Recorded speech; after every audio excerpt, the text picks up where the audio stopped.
Newtonian বলবিদ্যায় আমরা chapter 4-এর যে অধ্যায়গুলো থিওরির জন্য পড়বো, অধ্যায়গুলো একটু তোমরা দাগায় নাও। সেটা হচ্ছে বইয়ের একেবারে শুরুতে উপরের দিকে মার্ক করা আছে, যেখানে এই চ্যাপ্টারে আমরা যে টপিক গুলো জানবো এট এ গ্ল্যান্স এখানে আমার দেওয়া আছে, যে বল, মৌলিক বল, ভরবেগ, নিউটনের গতির দ্বিতীয় সূত্র, ঘাত, অভিকর্ষ মহাকর্ষ সূত্র, মহাকর্ষীয় প্রাবল্য, জড়তার ভ্রামক, কৌণিক ভরবেগ, চক্রগতির ব্যাসার্ধ, টর্ক, কৌণিক ভরবেগের নিত্যতা সূত্র, কেন্দ্রমুখী বল বা কেন্দ্র বিমুখী বল, সংঘর্ষ, স্থিতিস্থাপক সংঘর্ষ, অস্থিতিস্থাপক সংঘর্ষ এবং একমাত্রিক সংঘর্ষ। 3 ধরনের সংঘর্ষ সম্পর্কে বলা আছে। এখানে ম্যাক্সিমাম জিনিস আমাদের 9-10-এর কভার করে আসা, যেগুলো একটু নতুন সেটা হচ্ছে ঘূর্ণন অক্ষ বা বৃত্তীয় গতিতে অথবা গোলাকার পথে যখন আমরা ঘুরছি তখন আমাদের এই নিউটনিয়ান সূত্রগুলোই কিভাবে নতুন রূপ ধারণ করে জানা, এই জিনিসগুলো সম্পর্কে আমরা জানবো। আমরা একটু আগাই, যেগুলো কমন টপিকস ওগুলো আমি স্কিপ করব। যেমন আমরা জানি একেবারে শুরুতে নিউটনের প্রথম সূত্র থেকে আমরা বল এবং জড়তার ধারণা পাই। এটা আমরা গতি চ্যাপ্টারেও পড়ে আসছি, যে যদি বস্তুর উপর বল প্রয়োগ করা না হয় তাহলে স্থির বস্তু স্থির থাকবে এবং গতিশীল বস্তু সুষম গতিতে চলতে থাকবে। এই সূত্র থেকে আমরা যে ধারণাটা পাই সেটা হচ্ছে বল এবং জড়তা। এখানে বলের সংজ্ঞা দেওয়া আছে এবং পাশাপাশি জড়তা কি বা কাকে বলে এই জিনিসগুলো এখানে দেওয়া আছে।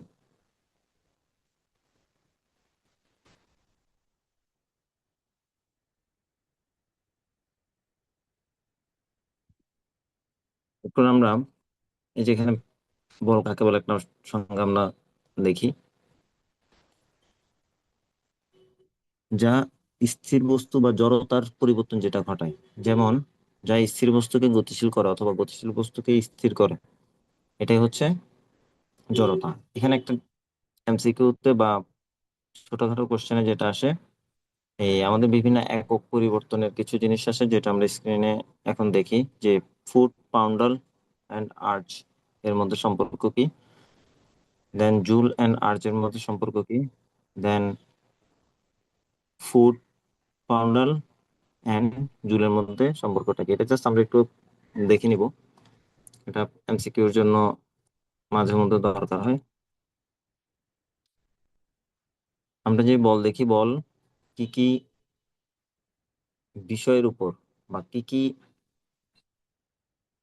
বস্তুর উপর নির্ভর করে গতির উপর বলের প্রভাবটা কি হয় সেটা আমরা একটু দেখি।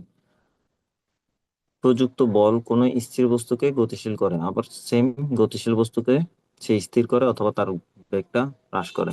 আরেকটা জিনিস করে যে বল বস্তুর গতির দিক পরিবর্তন করে। যে একটা বস্তু একদিকে যাচ্ছে, যদি বল প্রয়োগ করি সে তার দিককে পরিবর্তন করে।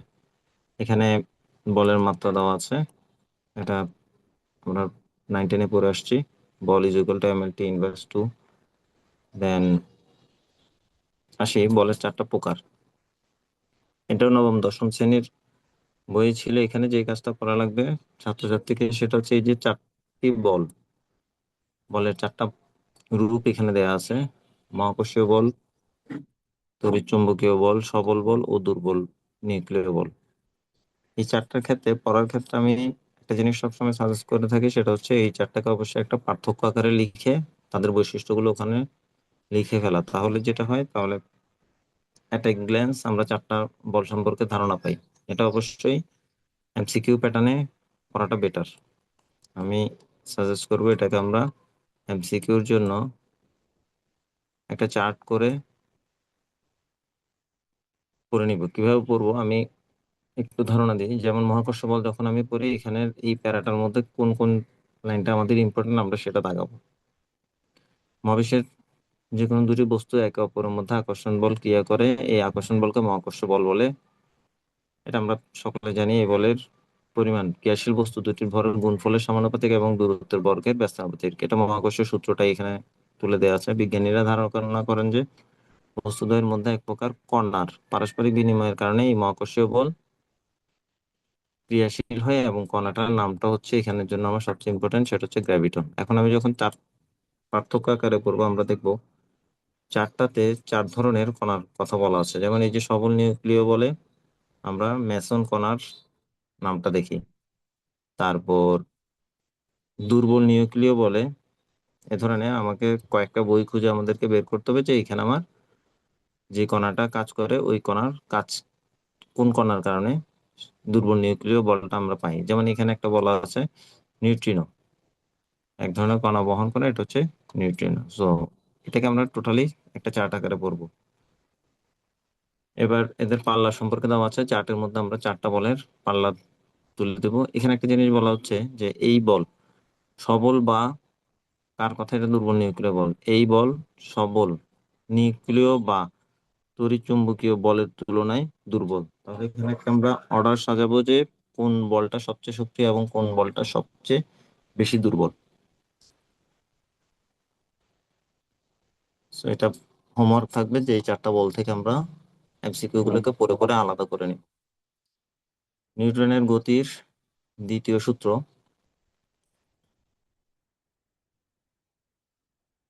এখানে আমরা গতির দ্বিতীয় সূত্রতে F is equal to M A দিয়ে একটা প্রতিপাদন পড়ে আসছিলাম 9 টেনে, এটা ওটাই, জাস্ট তার ভাষাটা হয়তো কিছুটা একটু চেঞ্জ হবে। আবার আমরা এই প্রতিপাদন হয়তো অনেকেই জানি, সেটা হচ্ছে গতির দ্বিতীয় সূত্র থেকে প্রথম সূত্রে আমরা ব্যাক করতে পারি। নিউটনের গতির দ্বিতীয় সূত্র হচ্ছে F is equal to M A. এখান থেকে আমরা প্রথম সূত্র হচ্ছে বস্তুর উপর যদি বল প্রয়োগ না করা হয় তাহলে তাকে স্থির বস্তু স্থির এবং গতিশীল বস্তু সুষম গতিতে চলতে থাকে, এটা কিভাবে প্রমাণ করব। এই প্রমাণটা আমাদের খুব বেশি সময় আসে, হয়তো সামনে আমরা দেখব। বস্তুর নিউটনের গতির দ্বিতীয় সূত্রটা ছিল এমন: বস্তুর উপর ভরবেগের পরিবর্তন এর উপর প্রযুক্ত বলের সমানুপাতিক, এবং বল যেদিকে ক্রিয়া করে বস্তুর ভরবেগের পরিবর্তন সেদিকে ঘটে। যেহেতু এখানে ভরবেগের একটা কথা আছে, সো এখানে আগে ভরবেগের সংজ্ঞাটা দেয়া আছে যে ভরবেগ কাকে বলে, এটা আমরা সকলে জানি। এই যে বস্তুর নিউটনের গতির দ্বিতীয় সূত্র, ভরবেগের পরিবর্তনের হার প্রযুক্ত বলের সমানুপাতিক। এখন আমরা এটাকে পড়ে আসছিলাম F is equal to M A এক M V minus M U divided by T আকারে। এটাকে আমরা এখন একটু ক্যালকুলাস পদ্ধতিতে F is equal to M এর সমীকরণটা দেখবো। এখানে আমরা সকলে জানি পি ইজ ইকুয়াল টু ভরবেগ, P is equal to M V. যেহেতু বলা হচ্ছে ভরবেগের পরিবর্তন, অর্থাৎ ডি বাই ডিটি, আমাদের যেহেতু 3-4 চ্যাপ্টার অলরেডি শেষ, ভেক্টর আমরা পড়ে আসছি, ওখানে আমাদের ক্যালকুলাস পার্টে বলা হচ্ছে ডি ডিটি। ডি ডিটিটা হচ্ছে কোনো কিছুর পরিবর্তন বোঝায়। তাহলে যদি এখানে ডিপি বাই ডিটি বোঝায়, এটা হচ্ছে ভরবেগের পরিবর্তন, তাহলে পি এর মানটা বসালাম এমভি। সূত্র অনুসারে আমরা এই জিনিসটা লিখতে পারি যে বস্তুর ভরবেগের পরিবর্তন অর্থাৎ ডিপি বাই ডিটি প্রযুক্ত বলের সমানুপাতিক, F is proportional DP by DT. এখানে আমরা ধ্রুবক তুললাম, কে চলে আসছে। মূল ইস্যুটা হচ্ছে আমার পি এর ভ্যালুটা বসালাম এমভি। এখন যেহেতু ভর স্থির, ভরকে আমি সামনে নিয়ে আসছি, কে ধ্রুবক, কে থাকবে, আর বাকি থাকলো ডিবি বাই ডিটি। ভেক্টর আমরা পড়ে আসছি ডিবি বাই ডিটি শব্দের অর্থ হচ্ছে বেগের পরিবর্তন, অর্থাৎ বেগের পরিবর্তনকে আমরা ত্বরণ বলি। তাহলে DV by DT is equal to M A বসালাম। যদি এখানে কে এর ভ্যালু 0 হয় সেক্ষেত্রে আমরা পেলাম F is equal to M A. So আমরা একটু ক্যালকুলাস দিয়ে F is equal to M এর সূত্রটা প্রতিপাদন করলাম। নিউটনের দ্বিতীয় সূত্র থেকে আমরা একটা একক বলের সংজ্ঞা পাই, মাঝে মধ্যে আসে একক বল কাকে বলে। একক ভরের কোনো বস্তুর উপর, এই যে আমরা এই সূত্রটা থেকে F is equal to M A থেকে আমরা সংজ্ঞাটা বলার চেষ্টা করব। একক ভরের কোনো বস্তুর উপর, অর্থাৎ এম এর ভ্যালু 1, একক ত্বরণ সৃষ্টি হলে এর ভ্যালু 1, সেক্ষেত্রে 1 × 1 করলে আমরা এফ এর ভ্যালু পাবো 1। যদি এমন হয় তাহলে এফ এর ভ্যালুটা আমরা পাইলাম 1। সো এ ভর 1, ত্বরণ 1, বলও পেলাম 1। সেক্ষেত্রে যদি আমরা এই সূত্রটাতে বসে তাহলে আমরা ধ্রুবককেও পাবো 1। সো একক বলের ক্ষেত্রে আমরা একক বল কাকে বলে আমরা সবকিছুকে 1 চিন্তা করে, যে বলটা বের করছি সেটা হচ্ছে একক বল। বলের নিরপেক্ষ নীতি, এটা কিছুটা দরকার আছে। এটা নিরপেক্ষ বা অনির্ভরশীলতা নীতিও বলা হয়। নিউটনের দ্বিতীয় সূত্র অনুসারে আমরা দেখি সময়ের সাথে বস্তুর ভরবেগের পরিবর্তন বলের ক্রিয়া অভিমুখে সংঘটিত হয়। লাইনটাকে এভাবে বলা হচ্ছে কারণ হচ্ছে এই আমরা পড়লাম এভাবে, বস্তুর ভরবেগের পরিবর্তনের হার প্রযুক্ত বলের সমানুপাতিক এবং বল যেদিকে ক্রিয়া করে বস্তুর ভরবেগের পরিবর্তন সেদিকে ঘটে। এই লাইনটাই হচ্ছে এটা।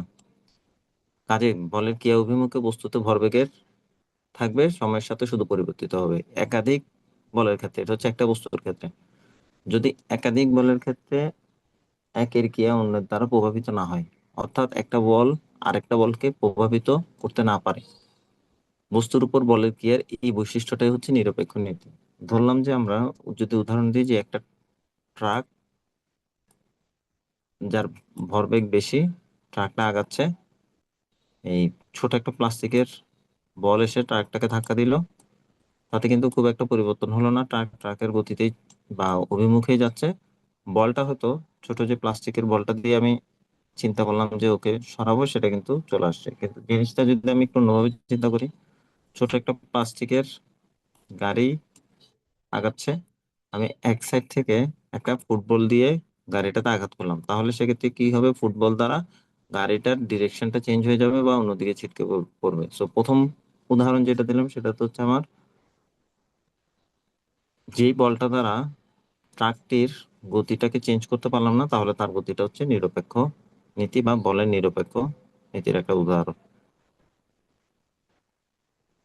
এখানে গতির কিছু ম্যাথ দেওয়া আছে, এস ইজ ইকুয়াল টু ভিটি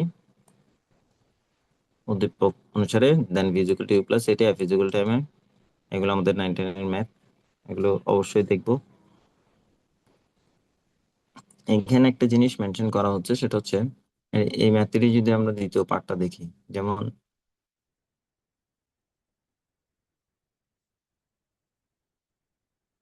এখানে অর্ধেক কোশ্চেন যদিও ঢাকা পড়লো, এই ম্যাথটার আমি ইস্যুটা একটু বলি। এটা একটা বস্তুর উপর দুটা বলের লব্ধি ক্রিয়া করে। বলা হচ্ছে যে একটা বস্তুর উপর যদি পি 7 নিউটন এবং 5 নিউটন বল ক্রিয়া করে এবং যদি তাদের মধ্যবর্তী কোণ 60 ডিগ্রি হয়, সেক্ষেত্রে তাদের ফিজিক্যাল টাইমে করার আগে তাদের আমি একটা লব্ধি বল বের করব। এই আটটা হচ্ছে আমার লব্ধি বল, যেটা আমরা ভেক্টরের সূত্র থেকে দুটা বল ক্রিয়া করলে যেটা বের করি সেটা করলাম, করে এই আটটাই হচ্ছে আমার এফ, এফ ইজিক্যাল টাইমের থেকে। দেন আর ইজিক্যাল টাইমে হয়ে গেল, এখান থেকে আমার ত্বরণ বের করতে হলো। সো যদি দুটো বল একই বিন্দুতে ক্রিয়া করে এবং তাদের দুই ধরনের মানও অন্তর্ভুক্ত কোণ দেওয়া থাকে, তাহলে আমরা ভেক্টরের লব্ধি থেকে তার লব্ধি বল বের করে দেন ফিজিক্যাল টাইমের ম্যাথ গুলো করতে পারি। এগুলো খুবই ইজি। এখানে দুটো শব্দ আছে, হয়তো আমরা সামনের দিকে দেখবো। এই যে আমি যেটা মার্ক করি সেটা হচ্ছে ঘাত বল, ইম্পালসিভ ফোর্স। পাশাপাশি আরেকটা সংজ্ঞা এই চ্যাপ্টারের শেষের দিকে আছে বা একটু সামনেই পাবো, সেটা হচ্ছে বলের ঘাত। ঘাত বলটা হচ্ছে যদি খুব অল্প সময়ের জন্য ক্রিয়া করে কোন একটা বস্তুর উপর, তাহলে তাকে আমরা বলবো ঘাত বল। আর বলের ঘাত হচ্ছে তাও অল্প সময়ের জন্যই ক্রিয়াশীল হবে, কিন্তু সেক্ষেত্রে সময়টাকে আমরা মেজারমেন্টে রাখবো।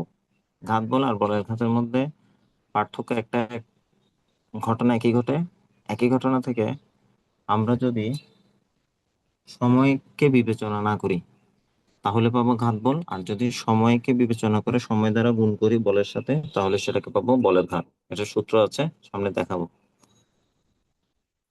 এই যে ঘাত বলে একটা সংজ্ঞা দেওয়া হচ্ছে, খুব অল্প সময়ের জন্য খুব বড় মানের যে বল কোনো বিন্দুর উপর প্রযুক্ত করা হয়, যেমন এখানে টেনিস র্যাকেট এবং বলের সাথে খুব অল্প সময়ের জন্য যেই সংঘর্ষটা হয়, অথবা কলিং বেলের ক্ষেত্রে খুব অল্প সময়ের জন্য আমরা জাস্ট বেলটাকে প্রেস করি। তারপর এখানে উপর একটা এক্সাম্পল আছে ক্যারাম খেলার, যে ক্যারাম খেলার স্ট্রাইকার দিয়ে গুটিটিকে আঘাত করা, তারপর ক্রিকেট বল বা টেনিস বল দিয়ে ব্যাট দিয়ে বলকে আঘাত করা, ফুটবলে জোরালো ভাবে একটা কিক করা, এই প্রত্যেকটা জিনিস হচ্ছে খুব মিলি বা মাইক্রো সেকেন্ডের জন্য আঘাত করে, কিন্তু তার পরিধিটা অনেক ব্যাপক, তার ইম্প্যাক্টটা অনেক ব্যাপক। সো যেই অল্প সময়ের জন্য আঘাত করে সেটা হচ্ছে ঘাত বল। আর এর রেজাল্ট অনুসারে সময়ের সাথে যে জিনিসটা পাওয়া যায় সেটা হচ্ছে বলের ঘাত। ঘাত বলের সূত্র হচ্ছে যে ইজ ইকুয়াল টু এফ। ঘাত বল হচ্ছে যে ইজ ইকুয়াল টু এফ, আর বলের ঘাত হচ্ছে এই যে আমি যেটা বললাম, যদি বলের ঘাত হিসাবটা হচ্ছে এই যে ঘাত বল এফ, এর সাথে যদি আমি যে টাইমটাকে ঘাত বলে নেগলেক্ট করলাম, কিন্তু এখানে যদি তার একটা সময় সহ বিবেচনা করি যে এত সময় ধরে এত ঘাত বল ক্রিয়া করলো, তখন ঘাত বল ইনটু সময় হয়ে যাবে আমার বলের ঘাত, যে is equal to F T. So F is equal to M A is equal to V minus U by T. তাহলে এখান থেকে আমরা পাচ্ছি M V minus M U divided by T into T. এই টি দুটো কাটা গেলে আমরা মূলত পাচ্ছি বলের ঘাত আর কিছুই না, সেটা হচ্ছে শুধু একটা ভরবেগের পরিবর্তন, যেটা আমরা F is equal to M এর থেকে দেখে আসলাম যে ভরবেগের পরিবর্তনের হার প্রযুক্ত বলের সমানুপাতিক। এখন এখান থেকে হার কথাটা যদি বাদ দিই, অর্থাৎ টাইম ডিভাইডেড বাই টাইমটা যদি বাদ দিই, তাহলে ওই ভরবেগের পরিবর্তন, ওই ভরবেগের পরিবর্তনটাই হয়ে গেছে আমাদের বলের ঘাত। ওকে, এই বলের ঘাতের উপর একটা ছোট ম্যাথ উদাহরণ দেওয়া আছে যে বেগের পরিবর্তন এবং বলের ঘাত নির্ণয় করো। বলের ঘাত বলে আমরা সময়টাকে মেজার করব, বল এবং সময়কে দিয়ে মাল্টিপ্লাই করে দেবো। আর যদি এখানে আরেকটা জিনিস, যদি সময় দেওয়া না থাকতো বলের ঘাত বের করতে বলতো, সেক্ষেত্রে আমরা এই যে M V minus M U বেগের ভরবেগের পরিবর্তন, সেখান থেকে আমরা এই বলের ঘাতটা বের করতে পারতাম। এই পরের অঙ্ক সম্ভবত এইভাবে দেওয়া আছে, এই যে M V minus M U, যেখানে আমার এই জায়গায় টাইমটা দেয়া নেই। এবার নিউটনের সূত্রগুলো, এগুলো একটু স্কিপ করে, এগুলো আমরা সবাই জানি, প্রথম সূত্র, দ্বিতীয় সূত্র, তৃতীয় সূত্র। এখানে একটা জিনিস যেটা পড়তে হবে, আমার দ্বিতীয় সূত্র থেকে প্রথম সূত্রে কিভাবে আসা যায়, তৃতীয় সূত্র থেকে কিভাবে দ্বিতীয় সূত্রে আসা যায়, বা দ্বিতীয় সূত্রের সাথে তৃতীয় সূত্রের সম্পর্কটা কি, এগুলো একটা থেকে একটা পরিবর্তনটা আমরা একটু দেখবো। মানে সূত্র তিনটা জানি, এই যে বইয়ে দেয়া আছে যে দ্বিতীয় সূত্র ও প্রথম সূত্রের মধ্যে সম্পর্ক। দ্বিতীয় সূত্র থেকে শুরু করে সে এই যে প্রথম সূত্র আসছে, প্রথম সূত্র আসলে সমীকরণ তো দেয়া নাই কোনো বইয়ে। প্রথম সূত্র তো আমরা একটা সমীকরণ সেটা বের করতে পারি এই ধরনের, যে V is equal to U, অথবা V is equal to zero. V হবে না, এখানে হবে বেগের পরিবর্তন, ডিভি, মানে কোন একটা বস্তুর যদি বেগের পরিবর্তনই না হয়, অর্থাৎ গতিশীল বস্তু গতিশীল আছে আমরা ধরে নিই, আবার স্থির বস্তু স্থির আছে ধরে নিই, এই দুইটা সমীকরণের কাছাকাছি প্রমাণ হলে আমরা বলতে পারি এটা হচ্ছে প্রথম সূত্র। সো মনিটর আমরা যেটা দেখি সেটা হচ্ছে স্ক্রিনে যেটা দেখতেছি, নিউটনের F is equal to M A থেকে শুরু করলো, শুরু করে উম, প্রথম সূত্রে বলা হচ্ছে বস্তুর উপর বল প্রয়োগ না হলে, তাহলে F is equal to zero বসানোর পর আমাদের আলটিমেট এখানে ত্বরণও জিরো হয়ে যায়, ত্বরণ জিরো হলে ডিভি বাই ডিটিটাও জিরো। এখন ডিভি বাই ডিটি এখান থেকে আমরা একটু ডিফারেন্টলি বলতে পারি, কোন একটা বস্তুর অন্তরীকরণ তখনই জিরো হবে যখন বস্তুটা ধ্রুবক হবে। যারা অন্তরীকরণ ম্যাথে করে আসছে তারা এটা জানি। সো এই সমীকরণ থেকে আমরা বলতে পারি এখানে বেগটা হচ্ছে ধ্রুবক, ডিভি বাই ডিটি এখানে হচ্ছে ডেল ভি। আমি যদি পরিবর্তন লিখি, ডেল ভি যখন জিরো বা পরিবর্তন যখন জিরো, অর্থাৎ বেগটা আমার ধ্রুবক অবস্থায় আছে। সেম এখানে প্রথম সূত্র এবং তৃতীয় সূত্রের মধ্যে একটা সম্পর্ক দেয়া আছে, এই তারপর আবার দ্বিতীয় সূত্র এবং তৃতীয় সূত্রের মধ্যে একটা সম্পর্ক দেয়া আছে। আমরা এই তিনটা প্রতিপাদনই একটা থেকে একটাতে কিভাবে জাম্প করে এই জিনিসটা দেখে নিব। নিউটনের গতিসূত্রের ব্যবহার কোথায় কোথায় ব্যবহার হয়। ব্যবহার হচ্ছে যেমন এখানে একটা জিনিস আমরা পড়বো, সেটা হচ্ছে এই চ্যাপ্টারের ব্যবহারগুলো পড়ার সাথে সাথে আমরা যে কাজটা করবো সেটা হচ্ছে ভেক্টরের তাকে একটু মিলিয়ে নিব। এখানে দেখা যাচ্ছে ঘোড়ার গাড়ি চলাচল, এটা নিউটনের তৃতীয় সূত্রের গতিসূত্রের ব্যবহারের মধ্যে দিল। এই যখন ঘোড়ার গাড়ি টানার হিসাবটা আমরা দেখবো, তখন কিন্তু আমরা এখানে ভেক্টরের নিয়ম অনুসারে আনুভূমিক উপাংশ এবং উলম্ব উপাংশ পাই। সো যখন আমরা এটা করবো, যে যেমন উপাংশের চ্যাপ্টারে ছিল, যখন এটা লব্ধি আর হবে এবং তার যদি এখানে একটা থিটা থিটা থাকে, তাহলে তার আনুভূমিক উপাংশ হচ্ছে আর কস থিটা, আর উলম্ব উপাংশ হচ্ছে আর সাইন থিটা। সো এই টার্মগুলো এখানে আসবে, আমরা এই দুটোটাকে একসাথে মিলিয়ে করবো। আরেকটা কি ঘটনা, নৌকার গুণ টানা। নৌকার গুণ টানা আমরা ভেক্টরে পড়ে আসছি, ওটার সাথে এটাকে নিউটনের গতিসূত্রের সাথে কিছুটা মিলাবো। বন্দুক থেকে গুলি ছোড়া, এটা নিউটনের তৃতীয় সূত্রের সাথে আমরা 9-10-এ পড়ে আসছি, যে যদি আমরা বন্দুক থেকে গুলি ছুড়ি, বন্দুক গুলিটা যখন বের হবে সম্মুখ দিকে, তখন বন্দুকটাকে একটা পশ্চাৎমুখী বল ক্রিয়া করে, অর্থাৎ প্রত্যেকটি বস্তুরই ক্রিয়া ও প্রতিক্রিয়া সমান এবং বিপরীতমুখী, নিউটনের তৃতীয় সূত্র অনুসারে, যেটা আমরা পড়ে আসছি। এখান থেকে আমাদের যেটা ইম্পর্টেন্ট সেটা লাগবে এই সূত্রটা, যেটা আমরা 9-10-এ ম্যাথ করলাম। উম, ভরবেগের সূত্র থেকে আমাদের এই জিনিসটা আসে। ভরবেগের আমাদের একটা সূত্র ছিল, সূত্রটা যদি আমি একটু এখানে লিখি, সেটা হচ্ছে m1 u1 plus m2 u2, m1 v1 is equal two m2 v2, m2 u2 সমান সমান m1 v1 is equal two m2 v2। এটা হচ্ছে আমাদের ভরবেগের সূত্র। এখন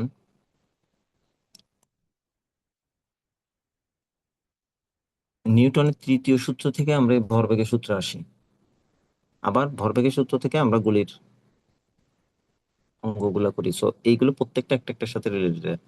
এমসিকিউতে আসলে আমরা একটু কনফিউজ হই, সেক্ষেত্রে হচ্ছে আমাদেরকে খুব ভালো করে খেয়াল রাখতে হবে যে যে কোনো একটা এক্সাম্পল আসলে সেটা বেসিক্যালি কোনটার আনসার বা কোনটার উপর দেওয়া আছে, সেটা কি নিউটনের তৃতীয় সূত্র ডিরেক্টলি দেওয়া আছে, বা তাকে ভরবেগের সংরক্ষণ সূত্র, অথবা অনেক সময় দেখা যায় যে সেটা নিউটনের তৃতীয় সূত্র অপশনে নাই, আমরা আনসারটা দাগাই না, সেক্ষেত্রে দেখা যায় যে ভরবেগের সংরক্ষণশীলতার নীতির উপর বা ভরবেগের নিত্যতা সূত্রের উপর দিয়ে রাখে।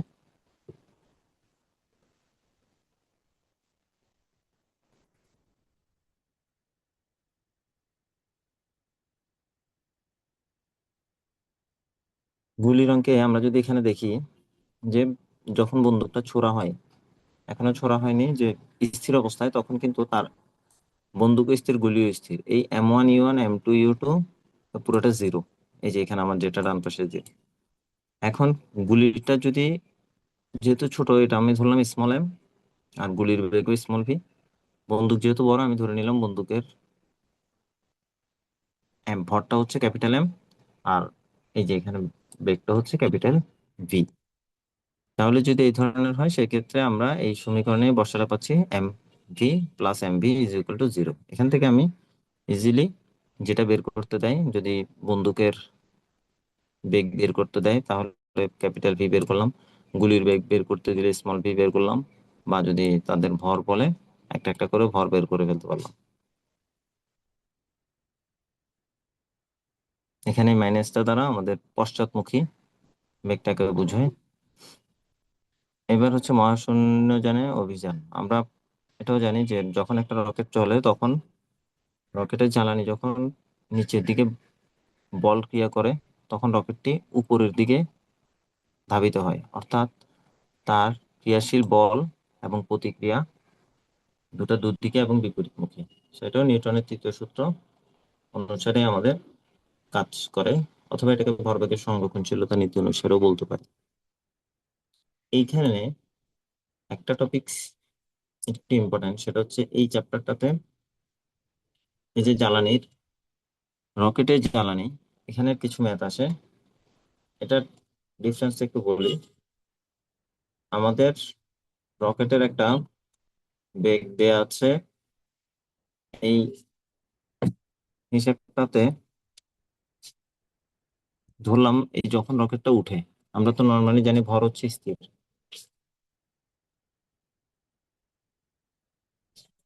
কিন্তু রকেটের জ্বালানি যখন জ্বলতে থাকে, যদি জ্বালানির ভর কিন্তু স্থির না। এখানে দুইটা ভর আমরা পাবো, একটা হচ্ছে জ্বালানির ভর স্মল এম, আর একটা হচ্ছে রকেটের ভর ক্যাপিটাল এম। সো যেটা রকেটের ভর সেটা হচ্ছে ফিক্সড, স্থির, কারণ ওর ভরটা চেঞ্জ হচ্ছে না। কিন্তু জ্বালানির যে ভরটা, যেহেতু জ্বালানি প্রতিনিয়ত বার্ন হচ্ছে, সো জ্বালানির পরিমাণ কমা শুরু করছে, বা সময়ের সাথে সাথে জ্বালানির পরিমাণটা কমতে থাকে। তো এখানে এই দুইটা ভরকে যদি আমি একটু হিসাব করি, যেমন এই রকেটটি যে উপরে উঠে, তার প্রযুক্ত ধাক্কা এফ, রকেটের ভর ক্যাপিটাল এম। এই যে ডেল টি সময় তার গ্যাসের ভর হচ্ছে ডেল এম। গ্যাসের নির্গত বেগ, যে গ্যাসটা বের হচ্ছে তার বেগ হচ্ছে স্মল ভি। ডেল টি সময়ে গ্যাসের ভরবেগের পরিবর্তন, এখানে যদি বেগ এম হয় তাহলে বেগ বেগ যদি ভি হয় আর গ্যাসের ভর যদি ডেল এম হয় তাহলে তার ভরবেগের পরিবর্তন হচ্ছে ডেল এম ভি। এই ম্যাথটা এইটুকু হচ্ছে ইম্পর্টেন্ট, যে ডেলটি সময়ে ভরবেগের পরিবর্তন, ডেলটি সময়ে ভরবেগের পরিবর্তনটা হবে তার বলের ঘাতের সমান। অর্থাৎ একটু আগে যেটা আমরা বললাম, J is equal to F T, বলের ঘাত J is equal to F into del T. এখানে এটাই, যে যেহেতু সময়ের সাথে সাথে সময় পরিবর্তনশীল, জ্বালানির ভরও পরিবর্তনশীল, তাহলে এই ক্ষেত্রে আমরা বলি ভরবেগ হচ্ছে P is equal two MV. এই যে এটা হচ্ছে এমভি, এটা হচ্ছে পি। আর এই পি ইজ ইকুয়াল টু হচ্ছে জে, তাহলে J is equal to F del T আর P is equal to del M V. এখান থেকে আমাদের এই সূত্রটা important, del M by del T into V. F এর মানটা আমরা বের করলাম। এই জায়গায় এই del M by del T, এটা হচ্ছে জ্বালানির ব্যবহারের হার অথবা গ্যাস নির্গমনের হার। শিক্ষার্থীরা দেখা যায় এই del M by del T এর কনভার্সনটা ম্যাথ করার ক্ষেত্রে কিছুটা ভুল করে। সো এটা একটু আমরা খেয়াল রাখবো, যে ডিরেক্ট কি তার জ্বালানি নির্গমনের হারের মান দেওয়া আছে, নাকি ইনডিরেক্টলি ঐকিক নিয়ম থেকে আমাকে জ্বালানি নির্গমনের হারটা বের করতে হবে। যদি এই ধরনের আসে যে জ্বালানির নির্গমনের হার 5 কেজি বা 500 গ্রাম কিছু একটা দেওয়া আছে, তো সেক্ষেত্রে যেহেতু আমার বলা হচ্ছে জ্বালানি নির্গমনের হার, সেক্ষেত্রে হচ্ছে total del M by del টির ভ্যালুই আমার দেওয়া আছে। আর যদি এভাবে দেওয়া থাকে যে এত সময়ে ভর হচ্ছে এত, বা প্রতি এত সেকেন্ড পর পর তার জ্বালানির পরিবর্তন হচ্ছে এত, সেক্ষেত্রে আমাকে ওখান থেকে একক সময়ে কত সেটা বের করলেই হচ্ছে জ্বালানির হার। সো এটা ম্যাথ যখন করবো আমরা এটা একটু খেয়াল রাখবো। এবার যদি এখান থেকে আমার ত্বরণ বের করতে হয়, এটা এই সূত্র মুখস্থ করার কোনো দরকার নেই। সেক্ষেত্রে আমরা যেটা করবো, F is equal to M A লিখবো। শুধু এখান থেকে যেই বলটা পেলাম del M by del T into V, এটাকে এফ এর এখানে বসালে তারপর এ এর এই সূত্রটা অটোমেটিক আসবে। এটা আমরা মুখস্থ করবো না এখন। আর কিছু এমসিকিউর জন্য হয়তো এটা লাগতে পারে, সেটা হচ্ছে কি ধরনের এমসিকিউ, এই যে সমীকরণটা, এটা থেকে ওরা এখানে একটা 3-4টা পয়েন্ট দিল যে রকেটের ভর কমালে ত্বরণ বৃদ্ধি পায়। এগুলো এক একটা এমসিকিউ। এই ত্বরণের সাথে তার ভরের সম্পর্কটা কেমন। এই যে ব্যস্তানুপাতিক আমরা দেখি যে ভর যদি কমে ত্বরণ বাড়বে। তারপর রকেটের ত্বরণ বৃদ্ধি করতে হলে, যদি ত্বরণ বাড়াতে হয়, গ্যাসের নির্গমনের হার বাড়াতে হবে। অর্থাৎ del M by del T যদি বাড়ে, ত্বরণ বৃদ্ধি পাবে। আবার এই যে বেগ, গ্যাসের আপেক্ষিক বেগ যদি বৃদ্ধি হয়, ত্বরণও বৃদ্ধি পাবে।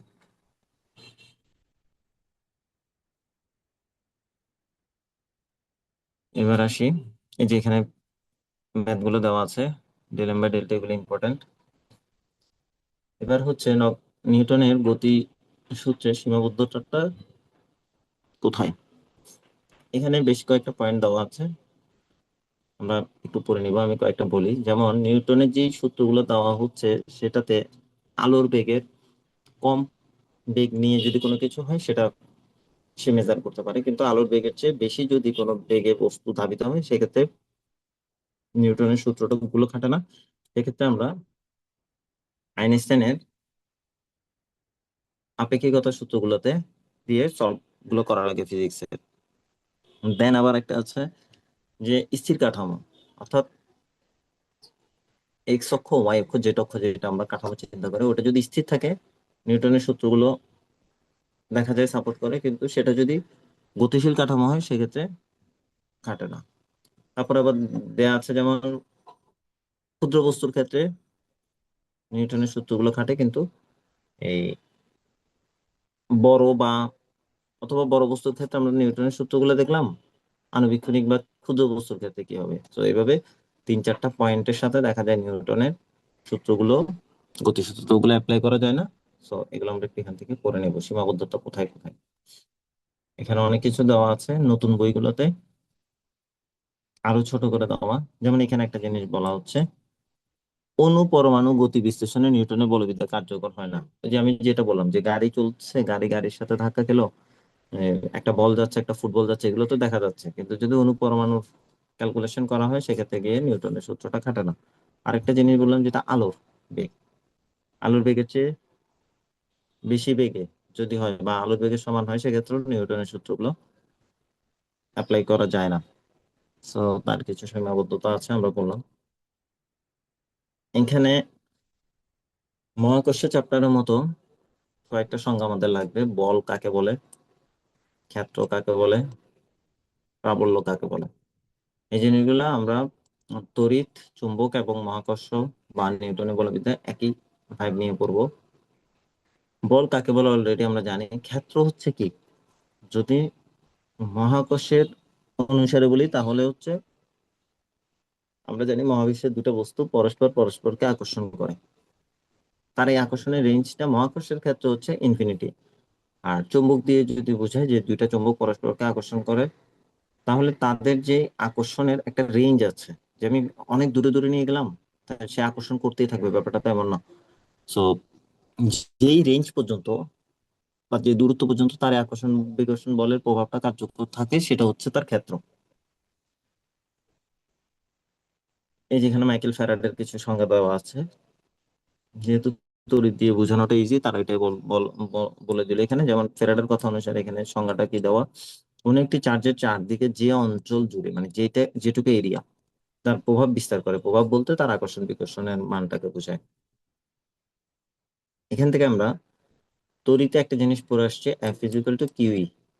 এফ সমান সমান কিউ ই। এই ইটা হচ্ছে আমাদের প্রাবল্য। আমরা এখান থেকে ই ইজিক্যাল টু বলতে পারি, সাইড চেঞ্জ করলে এফ ডিভাইডেড বাই কিউ।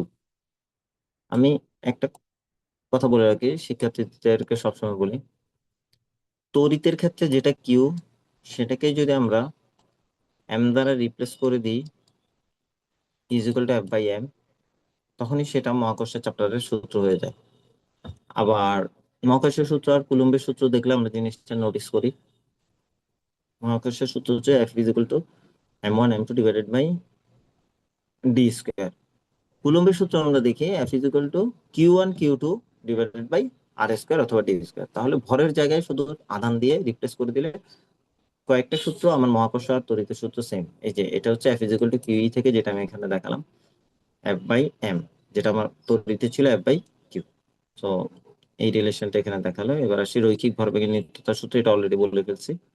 উম, উদাহরণগুলো আমরা একটু হয়তো দেখতে পারি। ওই যে একটু আগে বললাম যে নিউটনের তৃতীয় সূত্র দ্বারা যে উদাহরণ, তারপর ভেক্টর থেকেও সেম উদাহরণগুলো দেওয়া আছে, আবার ভরবেগের সংরক্ষণশীলতা থেকেও একই ধরনের উদাহরণ দেওয়া আছে। তো আমরা একটু খেয়াল করবো যে সেটা কি ভরবেগের সূত্র থেকে আসছে না নিউটনের তৃতীয় সূত্র থেকে আসছে, এটাকে খুব স্পেসিফিক ভাবে এমসিকিউতে দেখা হয়। যেমন এখানে এই টপিকসটাই হচ্ছে ভরবেগের নিত্যতা সূত্র। আমরা যতই বলি যে আমি লাফ দিলাম, এই যে নৌকা থেকে আরোহী লাফ দিল, নৌকা পিছনে আসছে, আমরা ছোটকাল থেকে পড়ে আসছি, এটা হচ্ছে নিউটনের তৃতীয় সূত্র। তার থেকেও এটাকে আরো স্পেসিফিক করে আনা হয়েছে কি, এটা ভরবেগের সংরক্ষণশীলতার সূত্র। তারপরে এই যে কামান থেকে গুলি ছুটছে, এটা কোন সূত্র? এটা নিউটনের সূত্রই, তৃতীয় সূত্র। নিউটনের তৃতীয় সূত্রকে ভেঙে ভরবেগের সংরক্ষণ সূত্র করা হয়, এই ভরবেগের সংরক্ষণ সূত্রটাকে এখানে স্পেসিফিক ভাবে মেনশন করা হচ্ছে। তাহলে আমরা এগুলোকে ভরবেগের নিত্যতা সূত্রের এক্সাম্পল হিসেবে ধরবো, যে কামান থেকে গুলি ছোড়া, আরোহীর নৌকা থেকে লাফ দেওয়া, তারপরে এই যে রকেট তীব্র বেগে ছুটে যাচ্ছে, এগুলোকে আমরা ভরবেগের সূত্র ধরবো। যদি ভরবেগের সূত্র এমসিকিউতে না থাকে, সেক্ষেত্রে আমরা নিউটনের তৃতীয় সূত্রটাকে পয়েন্ট আউট করব। এই সূত্রটা একটু আগে বলে ফেললাম, এটা আমরা 9-10 হয়তো দেখে এসেছি, যে একটা বস্তু আরেকটা বস্তুকে ধাক্কা দিচ্ছে। এটা হচ্ছে সংঘর্ষের সময়, সংঘর্ষের পূর্বে, সংঘর্ষের পরে। দেখা যায় তাদের মোট ভরবেগের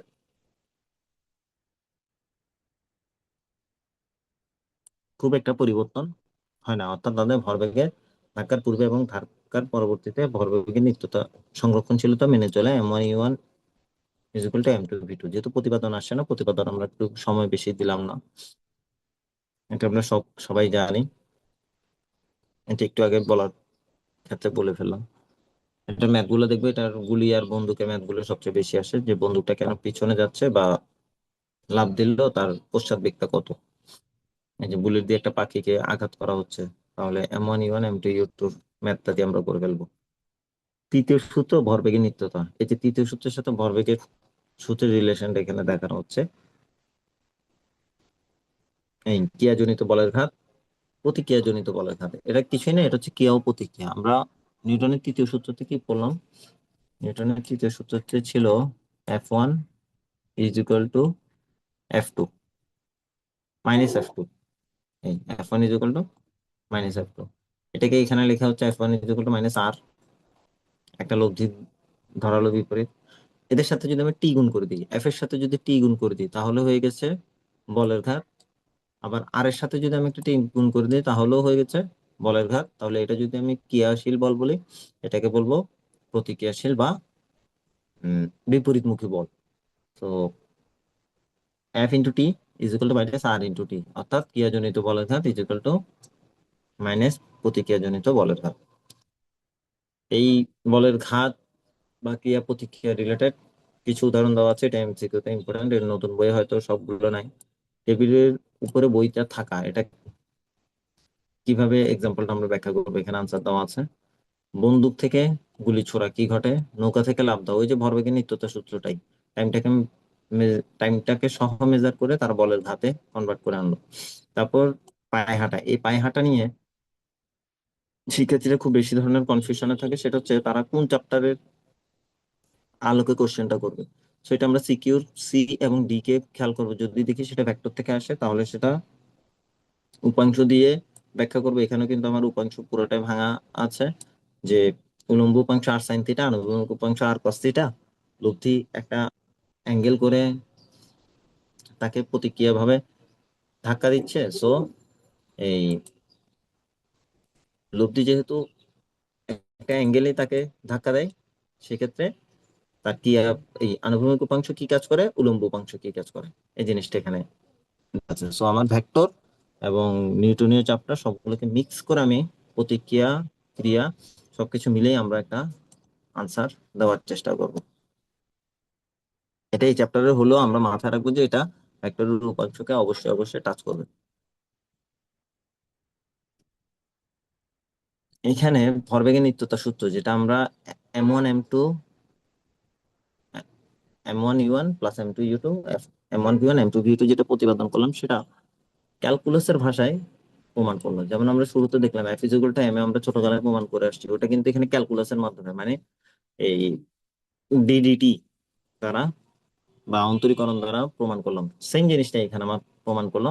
এই P1 plus P2 is equal two ধ্রুবক, মানে হচ্ছে P1 হচ্ছে M1U1 M2U2, এই M1V1 M2V2, এটাকে এই ধ্রুবক আকারে দেখানো হয়েছে। এটা খুব একটা লাগবে না যেহেতু এখন প্রতিপাদন আসে না, জাস্ট এটা জানার জন্য বা দেখার জন্য একই ভরবেগের নিত্যতা সূত্রটাই।